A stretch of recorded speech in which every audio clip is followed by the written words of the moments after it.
So let's get started. Welcome. Hope you guys are having a good time at re:Invent. My name is Daniel Taylor. I am a software development engineer at Amazon Web Services, and I work on the SDKs and tools team. More specifically, I work on Python, so I work on the Python SDK, and I work on the AWS CLI. So what I'd like to talk about today is Boto 3, which is the next major version of the AWS SDK for Python. But before we get too far into that, I'd like to talk about what Boto is, a little bit of history about the project, and then we can talk about some features of Boto 3, go into some code samples, and take a look at a real-world project example. So Boto is the AWS SDK for Python. That's software development kit.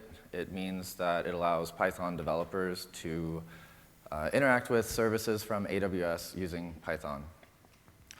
The current major version is 2. The latest release is 2.34. And currently we support over 35 services from AWS. The project was started in 2006 by Mitch Garnott. It was started as an S3 client. So Amazon S3 is our simple storage service. It is a way to store and retrieve files in the cloud. Since then, we've seen a ton of community contributions. Those include new features to the S3 client, and they also include new services. We've added Amazon EC2, our compute service, Amazon SNS, our notification service, Amazon SQS, our queue service, and many others. In 2011, Mitch actually joined Amazon, and Amazon began actively contributing to the project. Since then, we've seen many service updates, we've seen a lot of new services added, and we've seen a move toward code generation. So what that means is we actually have these JSON files, and we are able to take them and generate Python code out of them. And then also this year, we added support for Python 3. So if you're using Boto 2 today, you can choose to either use Python 2 or 3, whatever you're more comfortable with. So let's take a quick look at what the code looks like. Here we see an example of Boto 2. It's probably very familiar to many of you. We import the Boto module, we create a connection to S3. We get an S3 bucket by its name. In this example, the name is my bucket. And then we iterate through all the objects in the bucket, printing out the object's key and its last modified date time. Now keep this example in mind because we are going to show you an example of the same code except using Boto 3 in a minute. So let's move on to the features of Boto 3 and what Boto 3 is. So Boto 3 is in developer preview as of 2 days ago. It is a ground-up rewrite. It supports Python 2 and 3 from day one. It's data-driven from these JSON files that I mentioned earlier. And because of that, you see we have up-to-date service API support. We have a consistent interface across all of the modules, which is because of the JSON support. And in Boto 2, what we saw is a lot of community contributions that were hand-coded. For Boto 3, that's not the case anymore. And additionally, in Boto 3, we're also offering an object-oriented, modern, higher-level API, which is also driven off of these JSON files. Perhaps the most important feature of Boto 3 is the fact that you can use it today alongside Boto 2. This means if you have an existing Boto 2 project and you want to add a new feature, you can go ahead and install Boto 3, import Boto 3, and write your new feature using it. So architecturally, Boto 3 is built on top of a library called Boto Core. Boto Core is shared with the AWS CLI, so if you've ever used that, you've actually already used Boto Core. And what Boto Core provides is low-level service access through clients. It provides a session, configuration, credentials, and the clients themselves actually do the HTTP requests. They do serialization, and authentication and response handling. Now in Boto 3, these clients are actually exposed to the developer. And additionally, we've written our own session and our own configuration and high-level resources, which we'll get into in a moment. So if you remember that example that we just went over of Boto 2, here is the same thing in Boto 3. It's similar, but not quite the same. You import the Boto 3 module, create a resource to the Amazon S3 service. You can instantiate a bucket by its name, and then iterate through all of the objects in the bucket, printing out the object's key and its last modified date and time. So now I'd like to go through some of the features of Boto 3 and kind of drill down, starting at the low level. And let's go ahead and start with clients. These are the Boto core clients that are exposed to developers through Boto 3. They're generated from JSON service description files, and they provide low-level access to the service, which typically maps one-to-one with all of the operations that are available in the service. The one exception is that we actually snake case our method names to make them more Pythonic. So for example, in S3, there's a call list buckets, and in Python, the method name would be list_buckets. Here's an example where we create a client for SQS, and then we call the listQueues method, passing in a parameter of queue name prefix. So we want all queues that start with the name test. And that gives us a low-level response. And a low-level response is actually a Python dictionary. It's up to the developer how you want to handle the response. In this case, I'm printing it out, and I know that the response contains a key called QURLs because the response looks something like this. And so we will print out the first item in that list. Now, there are two other features I'd like to talk about that are in clients, which are pagination and waiters. Pagination is useful when you have an operation which can return pages of data.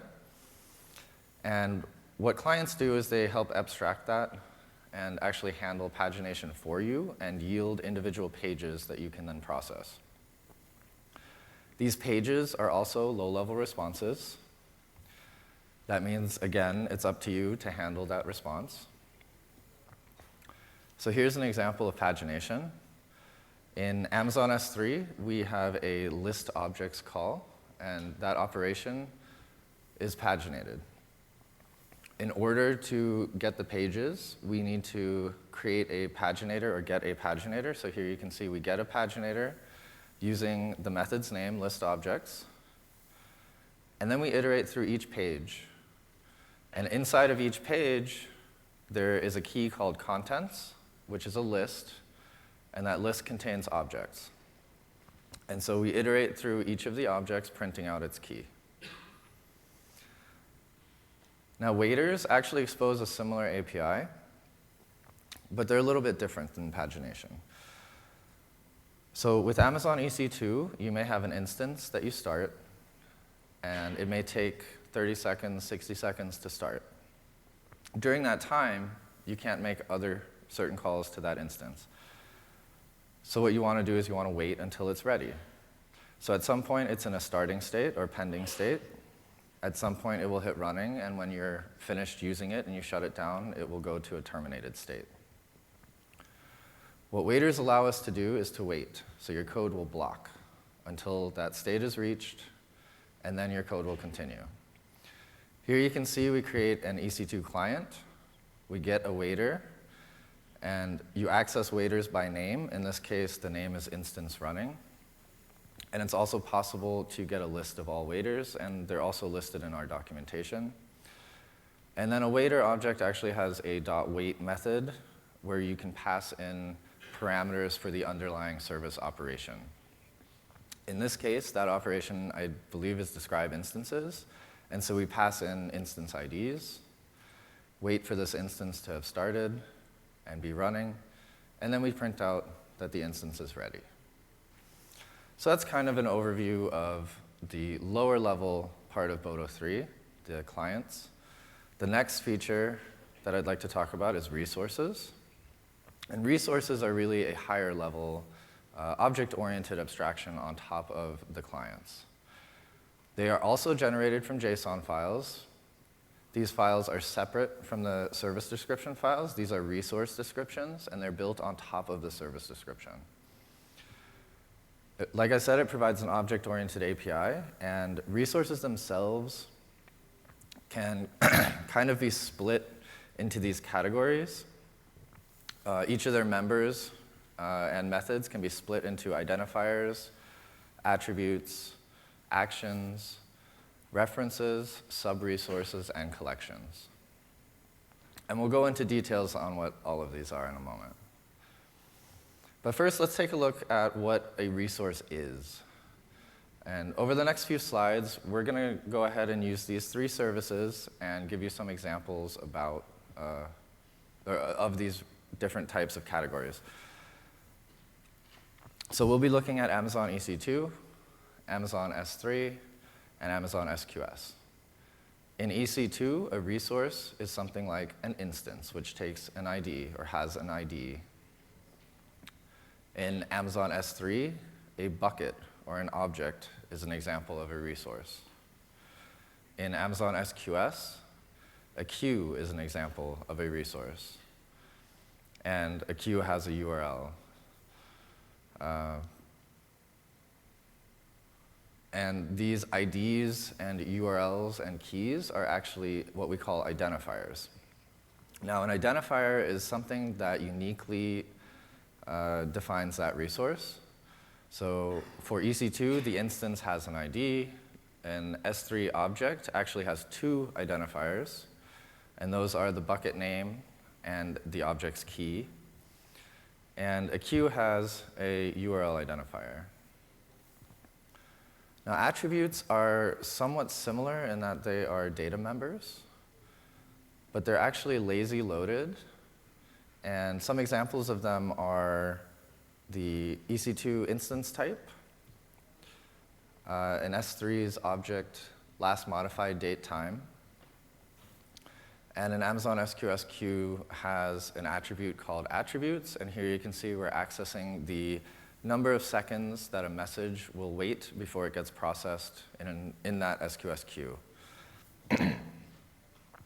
As I said, they're lazy loaded, so these are actually not loaded until you access them, or explicitly load a resource using a load action, which we'll talk about later. Next up are actions. Actions are essentially service operations. And what they do is they will actually pre-fill some of the parameters for you.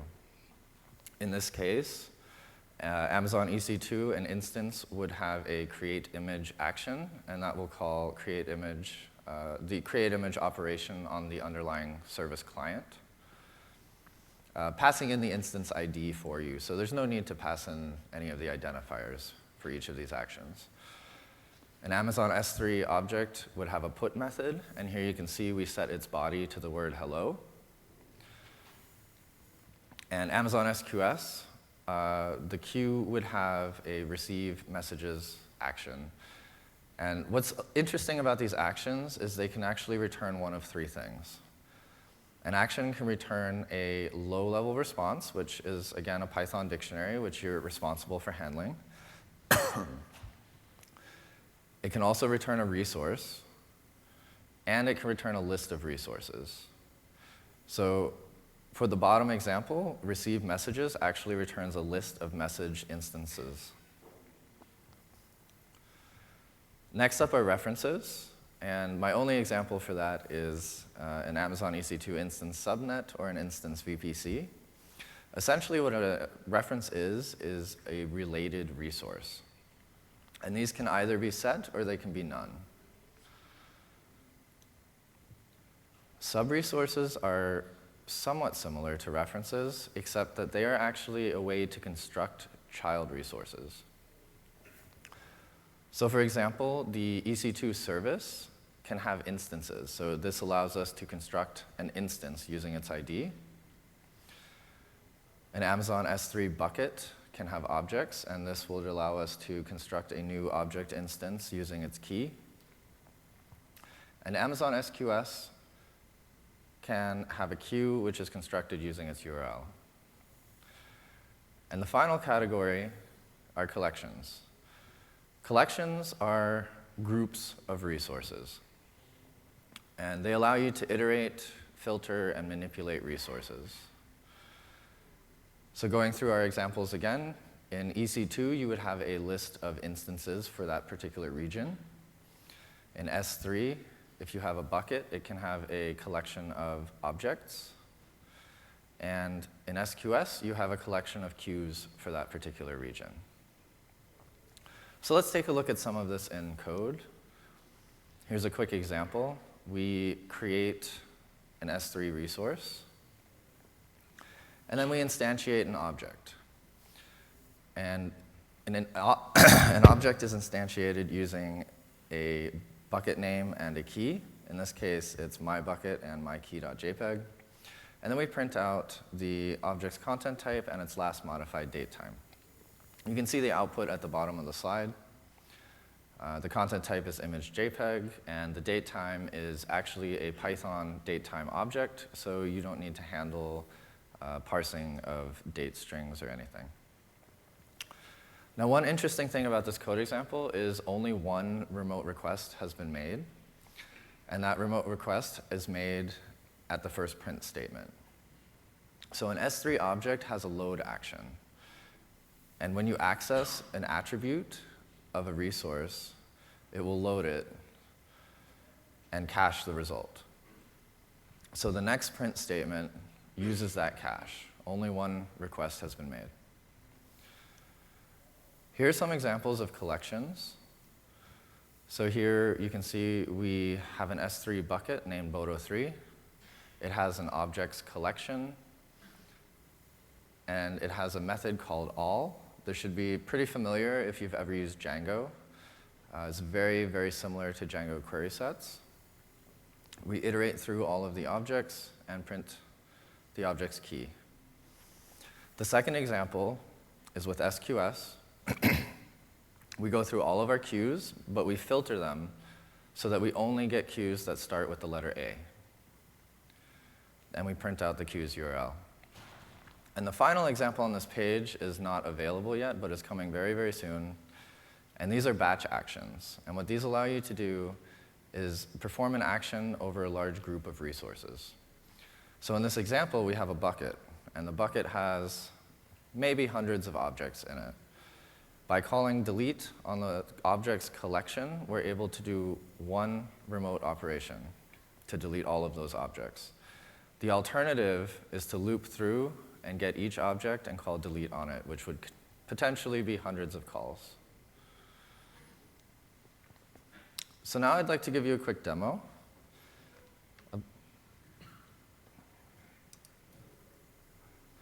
So here we are in a Python shell.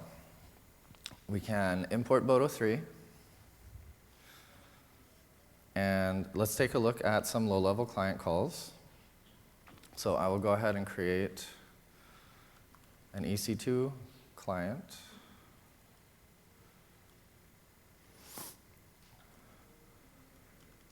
And we can make a call to, say, describe instances. Now, the response is a Python dictionary. It's going to be big. Here you can see it contains response metadata, it contains the request ID, the reservations, and information about each of the instances. So that's how you do a regular call, but say we want to do a paginated call. So let's move to S3. We create an S3 client, and then we want to get a paginator for the list objects call, which we know is paginated.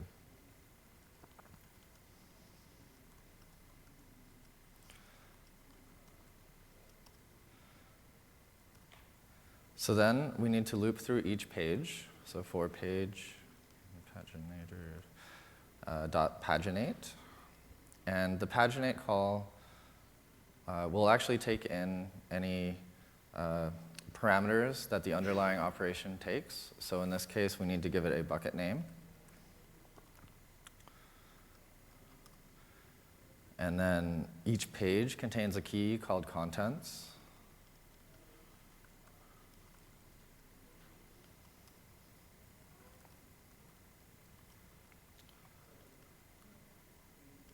And so we'll print out all of the object's keys in this bucket. You can see I have two files, fruits and sun.jpg. So if we want to take a look at how this works with resources and collections, we can actually create an S3 resource instead of the low-level client. And then loop through the object's collection of that bucket, printing out the same information as we just did.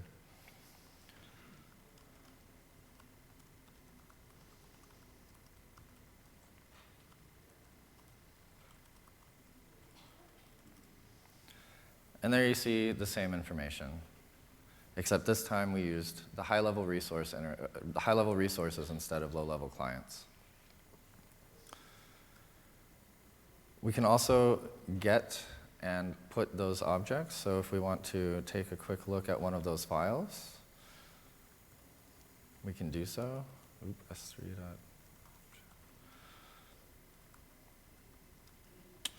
We'll take a look at the fruits file. There is a get action on the object resource that returns a low-level dictionary. Inside of that dictionary is a body, which is a stream that we can read. So if we read this, you can see the contents of the file are grapefruit. Now, we can actually do something similar to write objects. So if we wanted to create a new file, we can use the put action. And the put action also takes in a body. So let's say hello reinvent. Now, this also returned the low-level response. Here you can see that response. And if we want to loop through and check what files are available, we'll see our new file in there.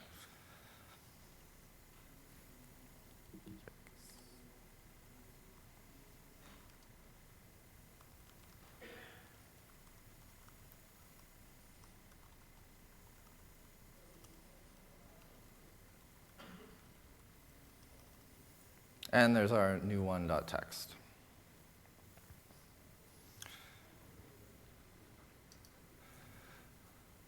So that was a quick demo of some of the features that are available in Boto 3. We covered low-level client calls. We covered how to paginate, how to handle pages. We covered accessing and creating resources, in this case, S3 objects. And we covered iterating through collections and printing out information about those objects. So now I'd like to move on to a real-world project example. And this example is a drop video transcoder that runs on your laptop. So essentially what it does is you have a piece of media on your laptop. You can drop it into a folder. It will go up to S3. It will get transcoded with Amazon Elastic Transcoder. The output will be written back to S3. We will be notified that the file has completed, and then we're able to download it and play it back on all your devices. So if we want to take a look at the architecture, we can start with Amazon Elastic Transcoder. It gets its input from Amazon S3, transcodes the file, writes its output back to S3, and then uses Amazon SNS to create a notification, which we actually turn into an Amazon SQS message and we're able to poll for those messages in our application. So this is an almost complete architecture diagram of the application. The one thing that we're missing is handling permissions between all of the different services. And for that, we use something called IAM. It's our Identity and Access Management tool. It allows us to create a role that has access to the different services so that Elastic Transcoder can read and write S3 objects and SNS messages, or notifications, sorry. So here's a final architecture diagram. And let's jump to a quick demo showing this off.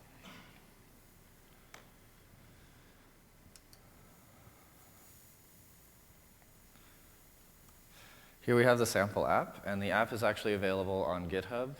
There will be links at the end of the talk, so you guys can check it out, run it on your own machine.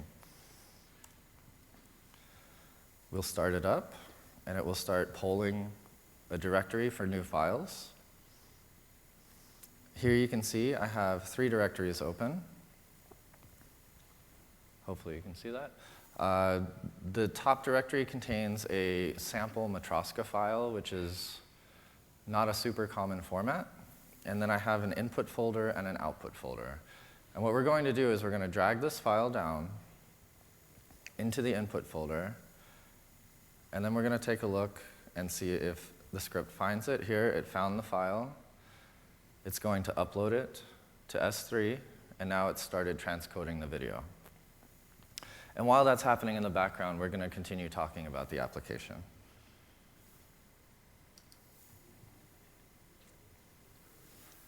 So Amazon Elastic Transcoder requires a little bit of setup. We've already talked about all the different services that are involved. When you set it up, you actually need an S3 bucket for input and output. You need an Amazon SNS topic for notifications and an IAM role to glue it all together. You also need to set up a pipeline, and then you can submit jobs to that pipeline, which is what our application just did. So before we get too far into that, let's take a look at the session and the connection. So in all of the previous examples, we have just created clients, we've created resources, we haven't really thought about what it means to have a session. Now, a session stores state and configuration, such as credentials, a default region, and other information. And when you create clients and you create resources, a session is actually created for you, a default session. And if you want, you can actually import Boto3.session and manage your own sessions. So in these code samples, when I call Boto3.client, it's creating a default session. And when I'm calling Boto3.resource, it's continuing to use that default session that was created.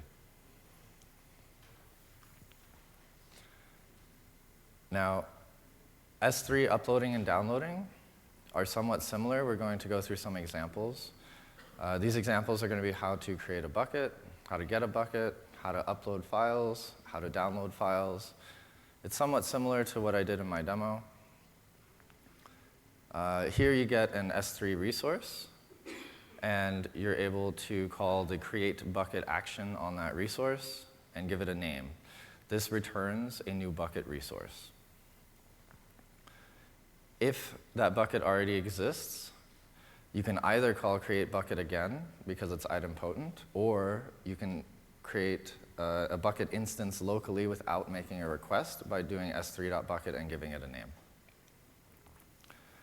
To actually upload the file, we can open the file with a context manager, and then we can call put with the body as that file. It's very similar to what I just demoed in the terminal, except you're actually reading from a binary file. Downloading is similar. Here we're concerned with finding the right bucket, finding the right object, and actually downloading the contents of that object. Here's an example where we get an S3 resource. We can iterate through all of the buckets, and for each bucket, iterate through all of the objects and print out the bucket name and the object's key. Again, if you know the bucket's name and the object's key, you can also do this, where you instantiate a bucket, instantiate an object, and then call the get action on that object, which returns a low-level response. That response, has a body. It's a stream, which you can read, and then after running this code, the entire contents of the file will be in the variable data. For Amazon SNS and Amazon SQS, we're interested in creating and getting topics, creating and getting queues, subscribing a queue to an SNS topic, and then checking for messages in that queue. Hopefully, you'll start to see a pattern here. For SNS, you can create a topic by name, and you can also instantiate a topic, but you have to use its ARN to instantiate it. For SQS, it's very similar. You can call create queue, and you give it a queue name. And SQS actually exposes an action as a convenience to get a queue by name, whereby you can pass in the queue name and get a queue resource back. Alternatively, if you know the ARN, you can also just pass that in. In order to get messages into a queue from a topic, you need to subscribe that queue to the topic. Here we make a call to subscribe. We set the protocol to SQS, and we set the endpoint to the queue's ARN. For IAM, we're interested in creating a new role and setting up a custom policy that allows these services to talk to each other. Here's an example of how you create a role. You give it a role name and an assume role policy. Now, these policy documents are actually quite large. They won't fit on these slides. But if you actually go to GitHub and check out the project, you can take a look at all of the policies and how we've set this up. Additionally, we also need to set a custom policy, and this policy is defined using a name. In this case, our name is Transcoder. And here again, we have a large policy document, which you can see in our source code on GitHub. Once all of that is set up, we can create a new pipeline in Elastic Transcoder. And when creating it, we need to pass in information about the other resources that we just created. Once the pipeline is set up and available, we're able to submit jobs and transcode files. So here, we actually don't have a resource or a high-level resource for Elastic Transcoder. So instead, we're going to use a low-level client. Here we create the client, and we call the create pipeline method, passing in a name, an input and output bucket, a role, and any other information that's required to create a pipeline. Once that's created, we can actually submit jobs. And here we're submitting jobs using the low-level response, which contains the pipeline ID from the previous call. And then we have some information about the input file and a list of outputs. In our example here, we actually only have one output, and that's using the system web preset, which we'll take a look at in a second. So all that's left now is to add a little bit of glue. We need a directory watcher. We need a main function. The main function will upload to S3, start jobs, poll SQS, and download and possibly delete and clean up any data in the cloud. The sample application is available at this URL, and these slides are available on SlideShare or will be shortly, so you can look it up there. And now let's do a quick demo. Head back to the other laptop, and here you can see the video began transcoding. While it was transcoding, it was still checking for new files. So it took maybe a minute to transcode, and then completed. If we go back to our folders, you can see here's the input, and here's the output.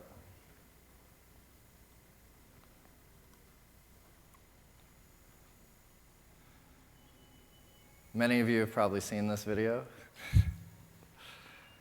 So now it plays back in QuickTime. It's an MP4 file, very standard format.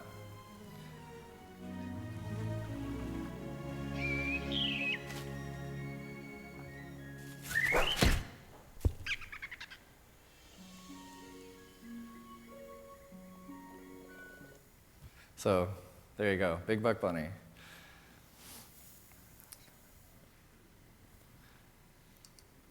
So that was a demo of the transcoding application. It's a good way to get started with Boto 3. You should definitely check it out. And in review, what we covered was an overview of the Boto project, a little bit of history about Boto and its current version, and sort of where we're headed with Boto 3, which is in developer preview right now and can be checked out from GitHub and can be pip installed. We also talked about a real-world project example, which you can use to help learn how to use Boto 3. And here are a couple of links. You can pip install Boto 3. You can find us on GitHub, and you can find the sample on GitHub as well.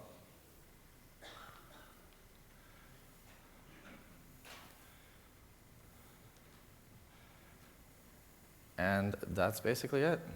Thanks a lot for coming.